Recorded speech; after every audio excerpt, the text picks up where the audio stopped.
ناگن اور شہزادے کی کہانی۔ کہاوت ہے کہ محبت کی اصل طاقت کسی بھی رکاوٹ کو توڑ سکتی ہے، چاہے وہ زمین کی گہرائیوں میں چھپی ہو یا آسمان کی بلندیوں میں۔ یہ کہانی بھی کچھ ایسی ہی ہے۔ بہت زمانے پہلے ایک وسیع و عریض سلطنت ہوا کرتی تھی، جس پر ایک نیک دل بادشاہ حکومت کرتا تھا۔ اس بادشاہ کا اکلوتا بیٹا شہزادہ سلیمان اپنی بہادری اور حسن اخلاق کی وجہ سے رعایا میں بے حد مقبول تھا۔ شہزادہ شکار، گھڑ سواری اور تیر اندازی میں ماہر تھا، مگر اس کے دل میں ہمیشہ ایک سوال رہتا تھا، کیا زندگی صرف سلطنت اور طاقت کے گرد ہی گھومتی ہے یا اس میں کوئی اور راز بھی ہے؟ شہزادہ اکثر محل کی دیواروں سے نکل کر عوام کے درمیان جاتا، ان کی پریشانیاں سنتا اور ان کی مدد کرتا۔ ایک دن وہ شکار کی غرض سے جنگل کی طرف گیا۔ سورج غروب ہونے کے قریب تھا اور جنگل میں ایک عجیب سا سکوت طاری تھا۔ اچانک اسے ایک جھیل کے کنارے کچھ چمکتا ہوا نظر آیا۔ قریب جا کر دیکھا تو ایک حسین لڑکی کھڑی تھی۔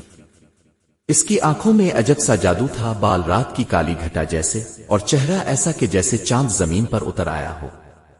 شہزادے نے اس سے پوچھا، تم کون ہو اور اس سنسان جنگل میں کیا کر رہی ہو؟ لڑکی نے نرم مسکراہٹ کے ساتھ جواب دیا، میں اس جھیل کی رانی ہوں، لوگ مجھے ناگن کہتے ہیں۔ شہزادہ چونک گیا۔ ناگنوں کے بارے میں کہانیاں تو اس نے سن رکھی تھیں، مگر اتنی قریب سے پہلی بار دیکھا تھا۔ مگر خوف کے بجائے شہزادے کو اس کی آنکھوں میں عجیب سا سکون ملا۔ دن گزرتے گئے اور شہزادہ اکثر اس جھیل پر آنے لگا۔ ناگن کا اصل نام ندا تھا۔ ندا نے شہزادے کو بتایا کہ وہ دراصل ایک پراسرار شاپت کے تحت ناگن بنی ہے۔ صدیوں پہلے ایک لالچی تانترک نے اس کے قبیلے پر جادو کیا تھا، اور تب سے وہ اور اس کے خاندان والے انسان اور سانپ کے روپ میں زندگی گزارنے پر مجبور تھے۔ ندا کے دل میں خواہش تھی کہ وہ ایک دن اس قید سے آزاد ہو کر عام انسانوں کی طرح زندگی گزار سکے۔ شہزادے نے اس کی کہانی سنی اور کہا، ندا، اگر میری محبت سچی ہے تو میں ضرور تمہیں اس قید سے آزاد کراؤں گا۔ وقت کے ساتھ ان دونوں میں محبت پروان چڑھی، مگر ہر محبت کی کہانی میں آزمائش ضرور آتی ہے۔ ایک دن شہزادے کے باپ بادشاہ نے دیکھا کہ اس کا بیٹا اکثر جنگل کی طرف جاتا ہے۔ تجسس میں اس نے سپاہیوں کو بھیجا جو ندا کے ناگن روپ کو دیکھ کر ڈر گئے۔ انہوں نے فوراً بادشاہ کو خبر دی۔ بادشاہ نے غصے سے کہا، یہ ناممکن ہے کہ شہزادہ ایک ناگن سے محبت کرے، یہ ہمارے خاندان کی عزت کا سوال ہے۔ شہزادے نے جب اپنے والد سے بات کرنے کی کوشش کی تو بادشاہ نے سختی سے کہا، تو تم اسے چھوڑ دو، پھر سلطنت چھوڑ دو۔ شہزادہ تذبذب میں تھا، ایک طرف والد کی فرمانبرداری، دوسری طرف ندا کی محبت۔ اسی کشمکش میں دن گزرنے لگے۔ دوسری طرف وہی لالچی تانترک جس نے ندا اور اس کے قبیلے پر جادو کیا تھا، خبر پا چکا تھا کہ کوئی انسان اس ناگن سے محبت کرتا ہے۔ اسے ڈر تھا کہ اگر ان کی محبت سچی ہوئی تو اس کے جادو کی طاقت ٹوٹ جائے گی۔ اس نے اندھیری رات میں ندا کو قید کرنے کی کوشش کی۔ ندا نے اپنی طاقت سے مقابلہ کیا، مگر تانترک بہت طاقتور تھا۔ جیسے ہی اس نے ندا کو قابو میں کیا، شہزادہ وہاں پہنچ گیا۔ اس نے اپنی تلوار تانترک کی طرف تانی۔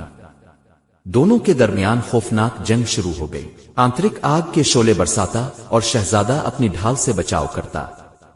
ندا بھی اپنی سانپ کی طاقت سے تانترک پر حملے کرتی۔ آخرکار شہزادے نے ایک کاروبار کیا جس سے تانترک زمین پر گر پڑا۔ مرتے ہوئے تانترک نے کہا، میرا جادو صرف تب ٹوٹے گا جب کوئی انسان اپنی جان کی بازی لگا کر سچی محبت ثابت کرے گا۔ یہ سنتے ہی شہزادہ بلا جھجک ندا کے سامنے آیا اور کہا، اگر میری محبت سچی ہے تو میں اپنی جان بھی قربان کرنے کو تیار ہوں۔ شہزادہ آگ کے شعلوں میں کود گیا جو تانترک نے پھیلائے تھے۔ ندا چیخ اٹھی، مگر جیسے ہی شہزادہ کا جسم شعلوں کو چھوا وہ آگ ٹھنڈی پڑ گئی۔ اچانک آسمان پر روشنی پھیل گئی اور ندا کے جسم سے سانپ کا روپ غائب ہونے لگا۔ وہ ایک عام انسان بن گئی۔ یہ دیکھ کر سب حیران رہ گئے۔ شہزادہ زندہ سلامت کھڑا تھا اور ندا اس کے سامنے ایک حسین انسان کی صورت میں۔ جادو ٹوٹ چکا تھا۔ جب بادشاہ کو یہ سب خبر ملی تو اس نے اپنے بیٹے اور ندا کو گلے لگا لیا اور کہا، بیٹے، تم نے نہ صرف اپنی محبت کو سچ کر دکھایا بلکہ ایک قبیلے کو ظلم سے آزاد کرایا۔ ایسی محبت کو روکنا گناہ ہوگا۔ یوں شہزادے اور ندا کی شادی دھوم دھام سے ہوئی۔ نندا نے انسانوں کی دنیا میں قدم رکھا اور رعایا نے اسے دل سے قبول کیا۔ وہ نہ صرف شہزادے کی بیوی بنی بلکہ سلطنت کی ملکہ بھی۔ نندا نے اپنے قبیلے کے دوسرے افراد کو بھی آزاد کرایا۔ وقت گزرتا گیا اور یہ کہانی سلطنت کی دیواروں سے نکل کر دور دور تک مشہور ہو گئی۔ لوگ کہتے کہ اگر محبت سچی ہو تو وہ پہاڑ، جادو، ظلم سب کچھ توڑ سکتی ہے۔